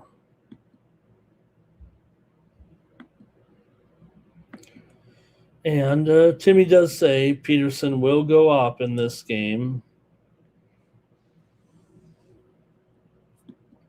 And he says Peterson will score, but they just don't have as much balance around him. All right, I'm taking Cal Baptist here. Next up, the Furman Paladins will take on the Connecticut Huskies here in action on Friday from Philadelphia. Furman comes in having won 3 straight. Connecticut comes in off of a loss. They've lost 2 of 4 with losses to St. John's and Marquette. Furman, meanwhile, won 3 straight, covered 2 of them with a push in there. They've gone 4-1-1 against the spread in their last 5, having won 5 of their last 6 games. Connecticut 16-4. Straight up in their last 20, but just 6-14 in those games, usually laying too many points. Connecticut's gone under in 5 of their last 7 games. Coming into this one, and let's see how you've got it here with Furman going up against Connecticut in this one. Look, Furman's done a nice job here. Connecticut, I know that they're number one of the best teams here. Yeah, they didn't have it for St. John's there necessarily this season, but still, with Coach Hurley, he'll probably just intimidate the officials to give him what they want, give him what he wants, give him what he needs. Furman's won 5 of their last 6. UConn really coming off their worst loss of the season in that game to St. John's, 72-52 in the final. Jalen Stewart, let's see what his status is right now for UConn here. Hurley did say it would be a close call. And maybe we should take a look, see how close of a call it's going to be. All right. Yeah, he's out. He's out for sure. Silas Demery also questionable here for Connecticut right now. So, yeah, there's some hiccup here a little bit, it feels like, in this one with Berman and Connecticut. Yeah, Demery's in pretty good shape, says Hurley here. UConn 29-5, Berman 22-12. These two teams have played before, but not in 10 years. So let's see what you have here in this one with Berman and Connecticut. Current line 20.5. All right, here we go.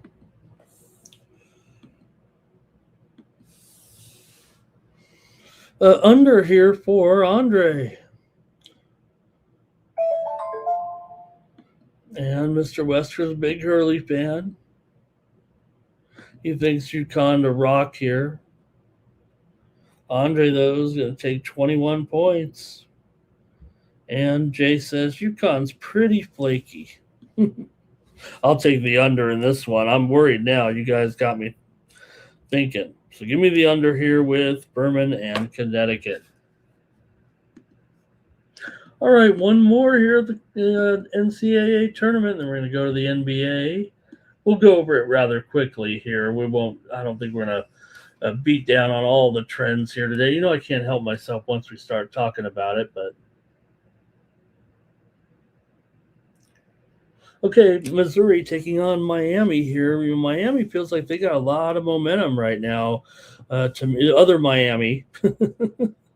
I think this is the other Miami now, right? Missouri's lost 3 straight coming in this one. Losses to Oklahoma, Arkansas, and UK. Wow. Missouri just 14-18 against the spread this season. Miami wasn't a great cover here necessarily, but they have covered 5 of their last 7. They've won 8 of their last 11. Meanwhile, Missouri just 2-4 straight up in their last 6. They've gone over in 6 of their last 9 games overall coming into this one. Miami is 13-5 to the over as a favorite. That's probably where I'm probably just going to go with the over, but let's see what you've got here in this one between Missouri and Miami. Now, this game's going to be played in St. Louis, so Miami can't be too happy about the venue here in this one. I do like them in this game, but that does bother me a little bit. This is basically a home game for Missouri here.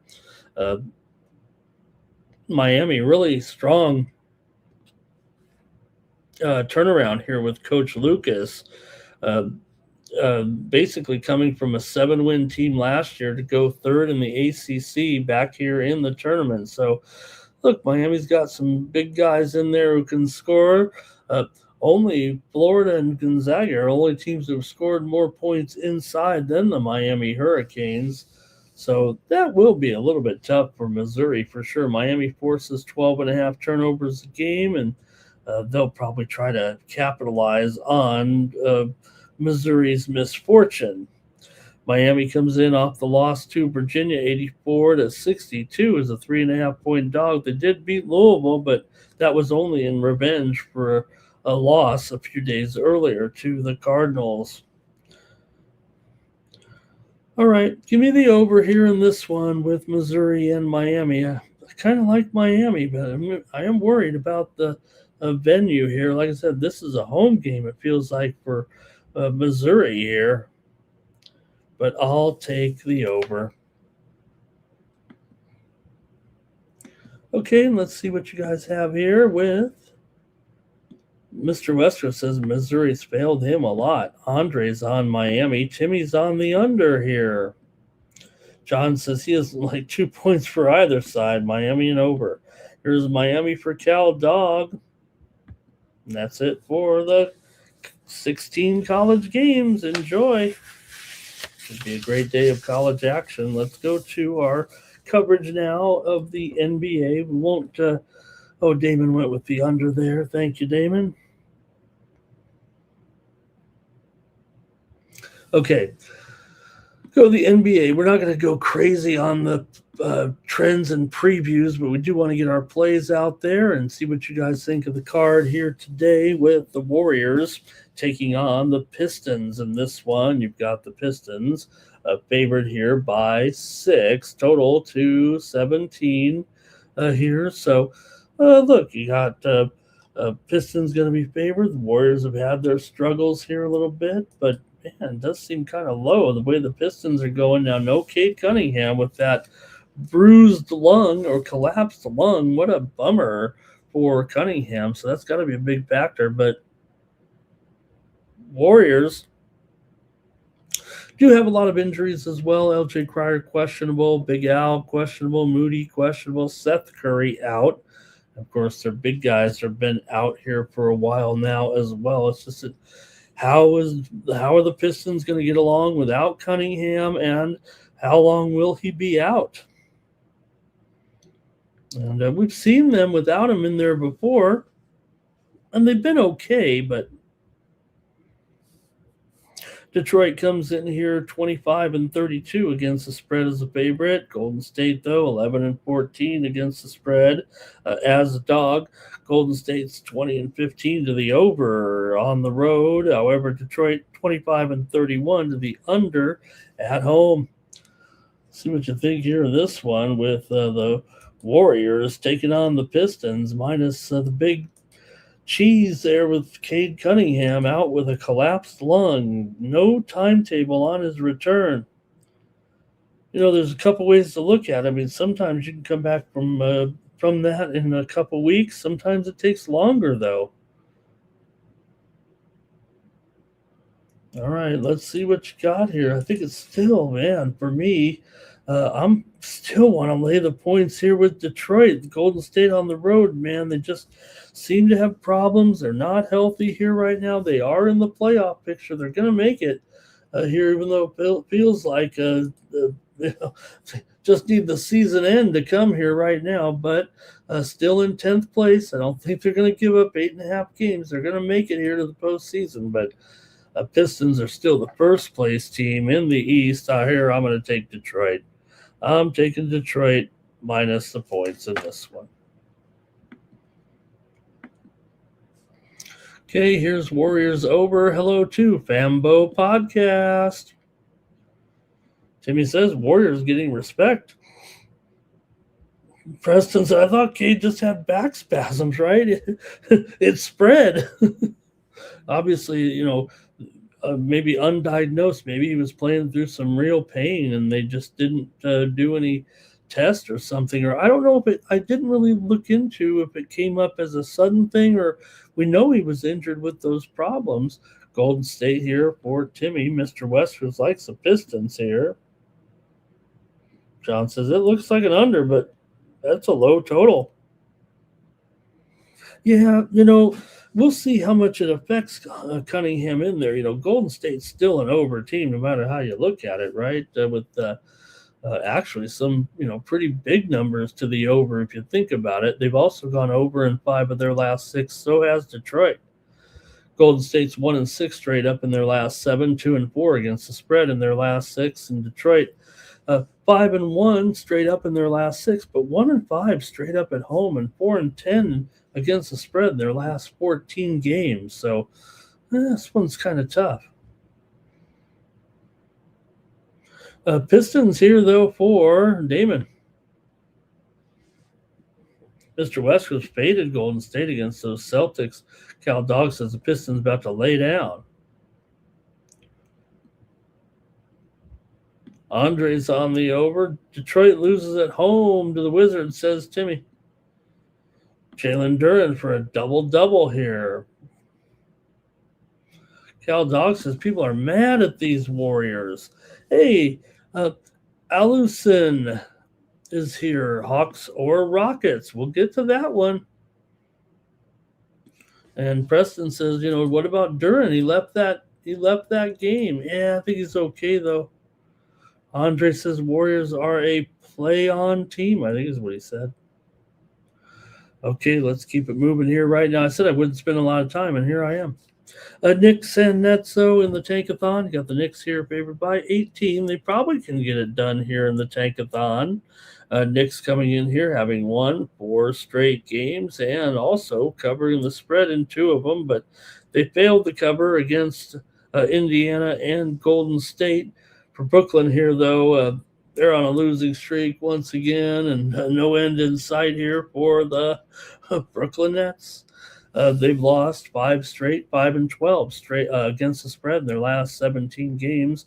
For New York, they've won 4 of their last 5. They've also dominated this series against Brooklyn, long winning streak against them, and also 4-1 against the spread in their last 5 against them, although just 2-4 against the spread overall here currently. These 2 teams met back in January. It was 120-66. The Knicks won. They covered 12 points in that one. They also covered 12.5 back in November. They covered 15.5 back in earlier in November. They pretty much rolled these guys even with some big spreads. So will they do that here in this one? I would think so. Brooklyn's lost 5 straight. They've gone under in 4 of 5. Brooklyn's gone under in 4 of their last 5 against the Knicks. I'll take the Knicks here, lay the points in the Tankathon. All right, let's see here. Mr. Wester's going to take the Nets. Says they can't get blown out again, can they? Andre's got the extendo in this one.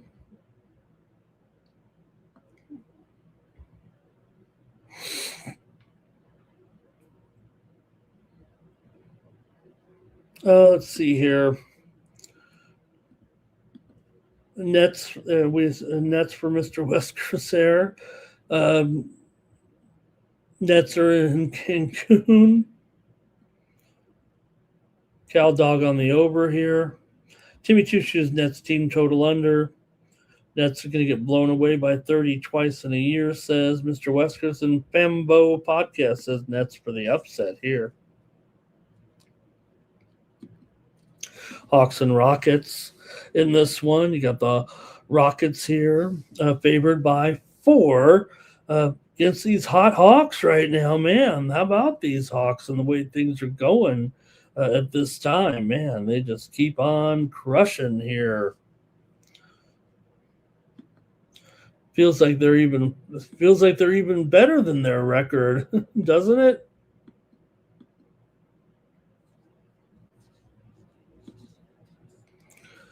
All right, let's see what we got here in this one between the Hawks and the Rockets here.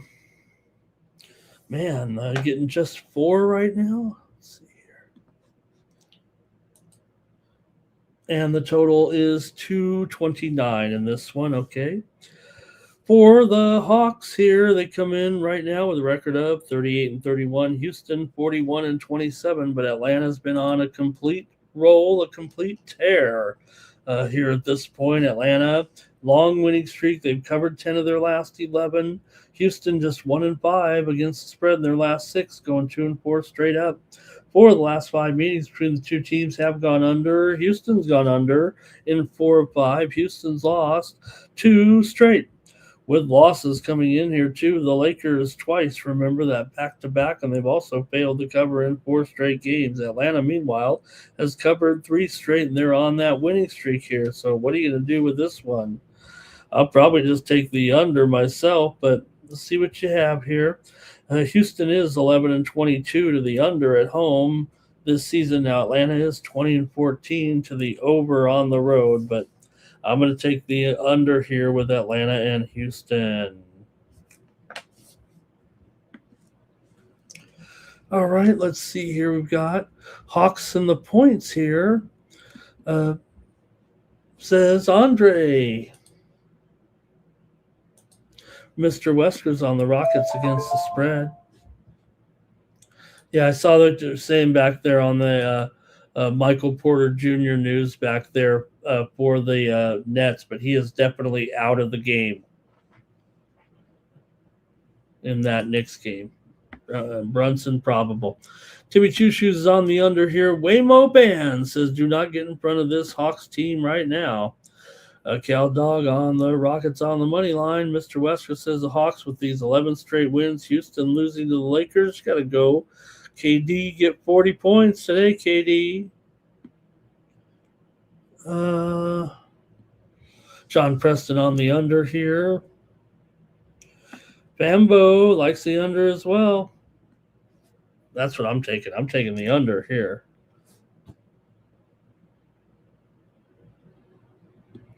All right, next up, we got the Trailblazers and the Timberwolves in this one, with the Blazers getting 3 points here against the Timberwolves. The Blazers have been looking pretty good. Ant Edwards out here for Minnesota. They've won 2 in a row right now with wins here of late over Utah and Phoenix. Portland with wins over Indiana and Brooklyn, but still, Portland here 21-18 against the spread as an underdog. Minnesota just 23-33 against the spread as a favorite.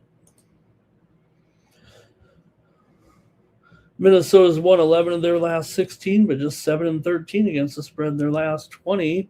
Portland, though, just 3-7 against the spread in their last 10 games. Portland's won 4 of their last 6, and they've covered 4 of the last 6 meetings against the Minnesota Timberwolves.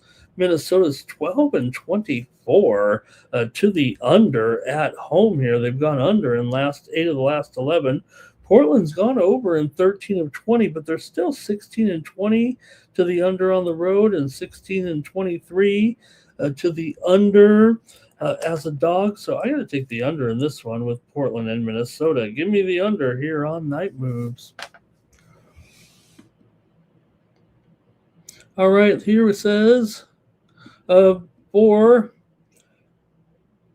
Mr. Wesker's Wolves, 2 covers, can't trust them 3 in a row. Andre says Blazers and the points with no Ant in there. Fambo says Trailblazers money line. John Preston in there says Wolves, assuming Edwards feels like he's playing. I don't see him in there in this one for sure. I think he's out. All right, Avia and Ober for Andre. And could the Wolves drop this game, says Mr. Wesker. Look, it's an important game currently in the standings right now for sure. In the Western Conference, Minnesota in 4th place, Trailblazers in 9th place. Trailblazers trying to get to that 8th spot against the Clippers. Like I said, the 7 and 8 usually in, the 9 and the 10 not going in. All right, we got, what do we got? A couple more here. Celtics and Grizzlies here, with the Celtics favored by 15.5 points. They've won 3 in a row right now. Have the Celtics cover just one of them here against Golden State. Boston 23-12 against the spread on the road. Memphis, meanwhile, 20-27 against the spread at home. You got to think this one's going in the tankathon for Boston here. I think I'll just take them in this game. Maybe you could start to put a carnival up here and have a good time with the Celtics. Here they're 15-5 straight up in their last 20, 11-5 against the spread in their last 16, 14-6 against the spread last 20 against the Memphis Grizzlies. Grizzlies have lost 8 of 9, including 5 of their last 6 at home, and won just 2 of their last 6 games against the spread overall coming into this one. So I just got to take Boston here with these 2. Boston is 12-23 to the under on the road.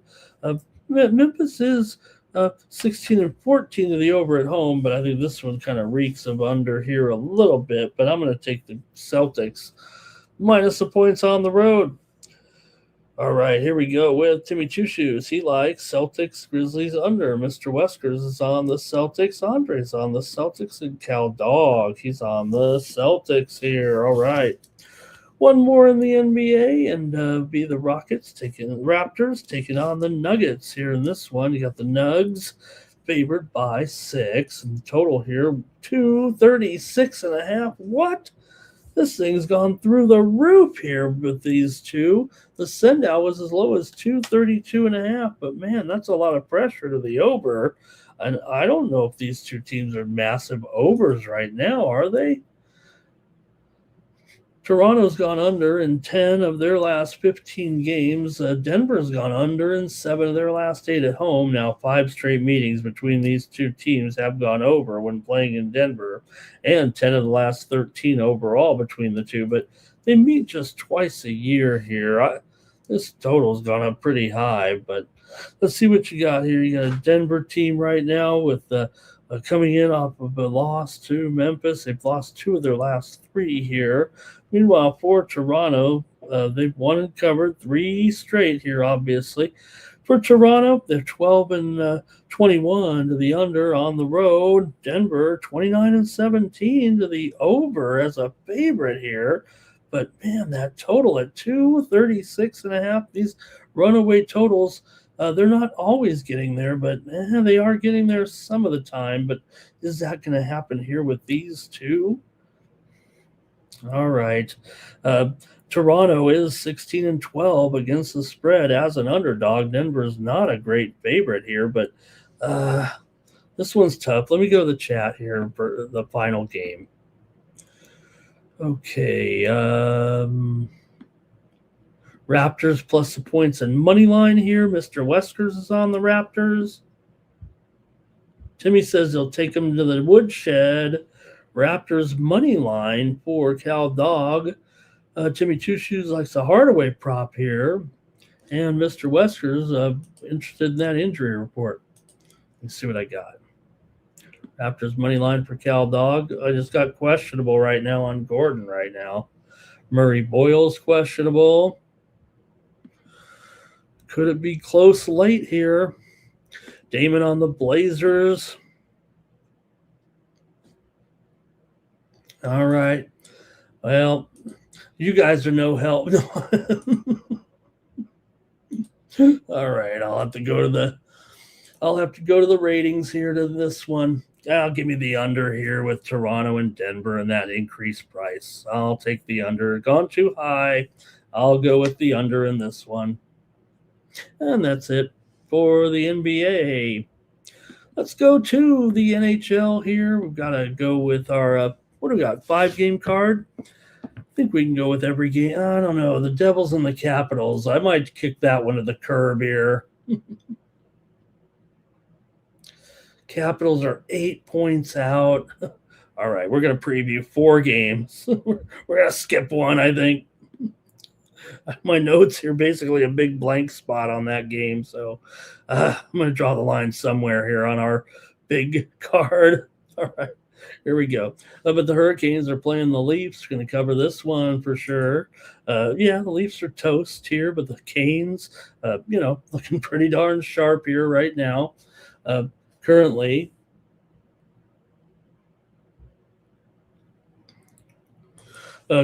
in the standings, Carolina leads easily here by over Pittsburgh right now. They're tied with Buffalo in the East at 92 wins here right now. I don't know. When you look at those two teams, I got to think over for the most part, but maybe Carolina can get a puck line here at -$2. Toronto, as bad as it's been, they have won a couple games here of late with wins over Minnesota and Anaheim here. They did lose to the Islanders last time out. For Carolina here, they've been alternating wins and losses. They haven't been playing great, but what can you say right now? They are 41 and 21 as a favorite. Toronto just 12 and 23 as a dog. Carolina, an okay puck line favorite, 22 and 40. Toronto is a puck line dog, just 19 and 16 there. That's not great. I'm going to take Carolina -1.5 here. Give me Carolina on the puck line today. I'll lay a puck line here to get it started in the NHL. All right, here we go. Timmy Two Shoes, Hurricanes team total over. Canes on the puck line for Cal Dog, and he'll also take the under. All right, let's skip the Devils and the Capitals, you guys. Those guys aren't going. I don't think the Caps are going to make the postseason here. Next up, Avalanche and Blackhawks here. We know the Avalanche are going, but Blackhawks continue to be somewhat impressive here. They, or at least hanging in there. They just won against Minnesota there last night, 2-1 on the road. Good job, Chicago. They've been getting these puck lines. They've been playing competitive, no doubt about it. For Colorado, they have 3 straight losses here to Dallas, Pittsburgh, and Winnipeg. Not the easiest of games, but Colorado still 21-7 on the road. Chicago 26-38 as a dog, but Chicago 43-21 as a puck line underdog. That's pretty good. And Colorado, though, 33-33 as a puck line favorite. That's pretty good too. But I still want to take Chicago, I think, in this one on the puck line. Let's take a look here. Maybe there's some Chicago. I don't think they've shown anything against them here. Let's see. Colorado 4-1 last 5 against Chicago overall, but man, Chicago here has lost 13 of 18, including 9 of 12 at home. 5 straight meetings between these two teams have gone under. And boy, this one sure seems like it would be an under, but I'm just going to take the Blackhawks actually on the puck line here in this one. Look, at home, I think they can hang in here and get this puck line. They're plus 1.5 at -105, and I'll take Chicago here on the puck line, plus 1.5. All right, here we go. Comments. It's going to be, hey, I want to say hello to Quee in the chat. Hi, Quee. Or it could be K. Okay. And Avalanche on the puck line, question mark. Oh, question mark. No, I'm going to take the Blackhawks on the puck line. Under here for Timmy Two Shoes. Over in the Canes game for Andre. And John says, I'm a Chicago guy, and I can't bet the Hawks. I will. I'll do it for you. Here's Andre on the Devils. Cal Dog, Blackhawks puck line. Hello to Richie Rich. He likes it 5-2 in a Colorado blowout here. And Timmy says, yeah, Blackwood not great. Andre here, Chicago. And that's going to do it for that one. All right, let's go next up. A few more here. 2 more, and that's it for Night Moves. Here's the Panthers and the Flames tonight. You got the Panthers here on the road. Slight favorite, $1.15. Maybe a pick 'em at some spots. Total 4.5. Both teams coming off of a win following a pair of losses. Calgary beat St. Louis after losing to the Islanders and Detroit. Florida beat Edmonton 4-0 there last night after losing to Vancouver and Seattle. Calgary just 27-34-7 on the season. Florida here, let's see, are they the favorite or is it a pick 'em?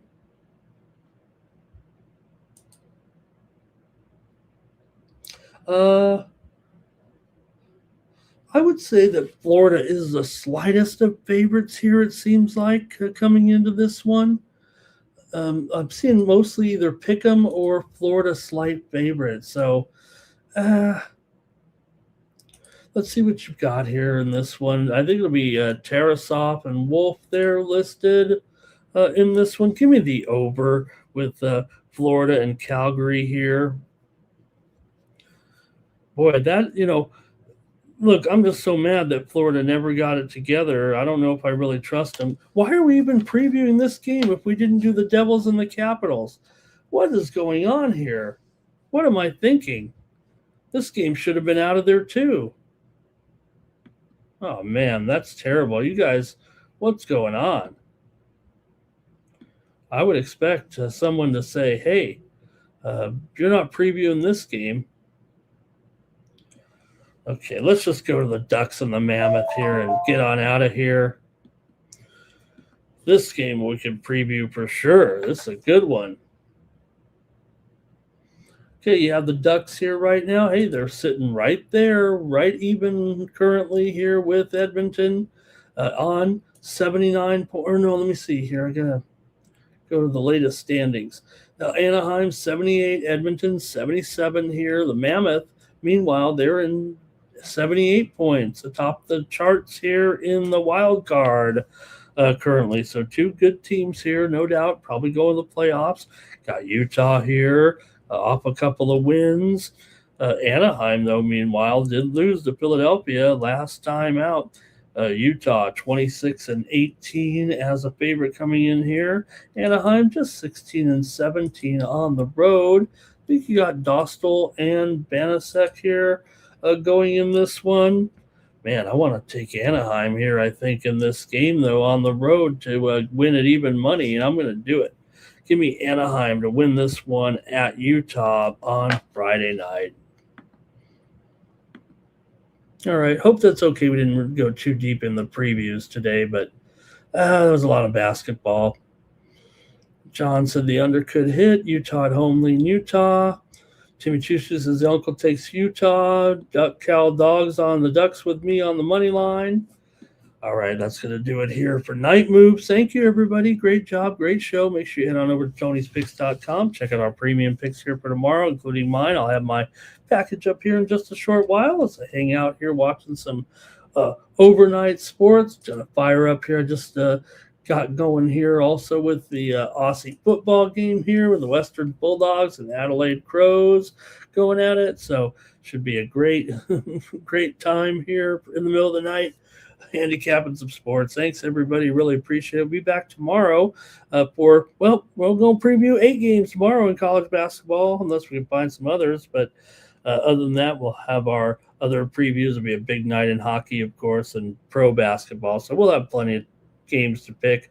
It's going to do it here for Night Moves. Really appreciate it. Make sure you join the crew here on the Tony's Picks YouTube channel and also with our premium picks over there. That's going to do it. For the Tony's Picks YouTube channel, the 53,000 subscriber juggernaut, I'm Ramon Scott. So long from Las Vegas.